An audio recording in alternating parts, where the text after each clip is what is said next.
Hey everyone, welcome to the Final Cut. So glad you could join us today. Got an exciting review for you today. Yes, this film is just hitting select theaters now, and it is called Space Wars Quest for the Deep Star. Yes, Space Wars Quest for the Deep Star, directed by Gato Sishin and co-written by Gato Sishin and Joe Netter. And we get the story of Kip and Taylor. And Kip and Taylor are scavengers in space. They travel space, they scavenge. That's how they make their money. They get contracts and such. Well, soon they get a line on the possibility of finding Deepstar, a long lost ship that promises a lot of riches if you can find it. It's been lost for many years.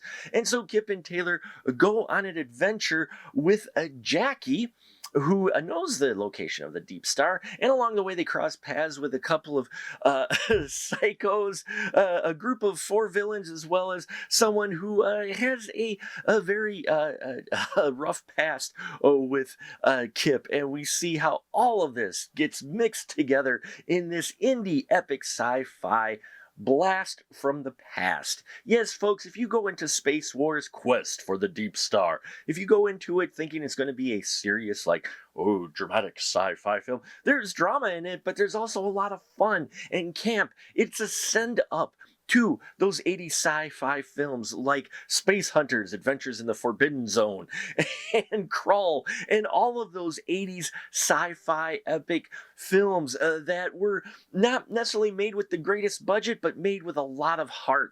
And that's what Space Wars is. There's a lot of great stuff to go on in here, though.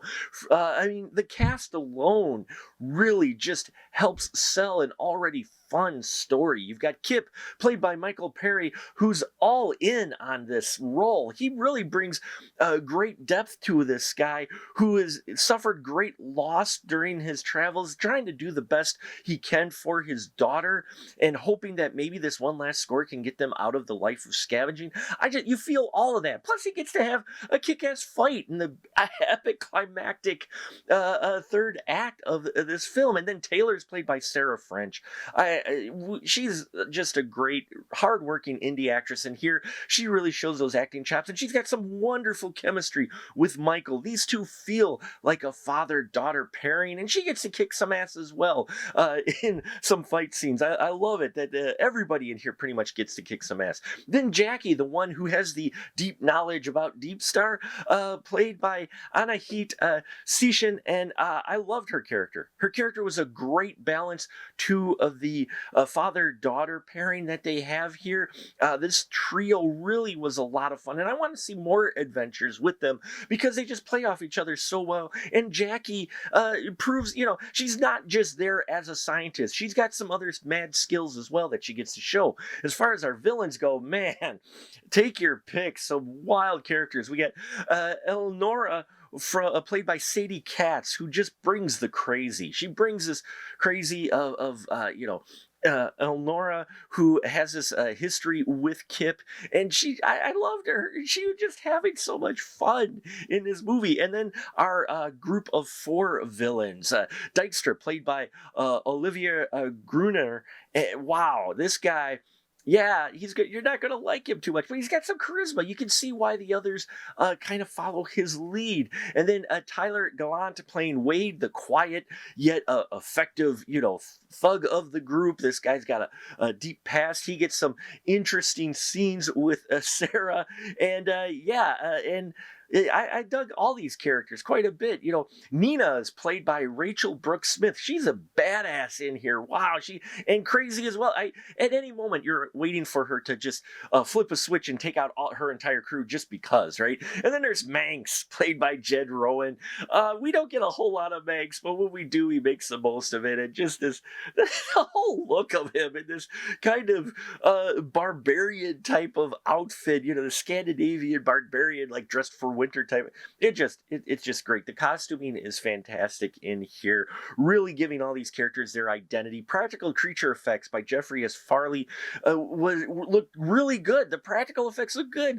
The CGI, it looks good, but for going for the campy sci-fi 80s feel, it was fitting for that. But I really dug the special effects in here because it was fitting for the type of film that this was. Production design was done by Anthony Pierce, who we've heard before in Murder Anyone, as well as many of the Asylum pictures, and Evil Ted Smith doing special prop fabrication. You've got to sell your world, and they sell this sci-fi world that they're living in. The spaceship designs were great and looked very, very cool and sharp, as did most of the space battles in here as well. You can feel all the influences from past sci-fi films. And again, I will say, yes, the special effects in some spots kind of show, a little bit of the budget, but it's so much fun. I mean, think about back to the 80s sci-fi films. Those didn't always have the best animation, but they were still entertaining. And that's exactly what Space Wars was for me. I did not expect to enjoy this film as much as I did, but I came out of it going, that was just fun, and I could see myself watching it again. Again, it's out on select theaters now. It will be out on streaming, I believe, May 2nd, as well as physical media a few days after that.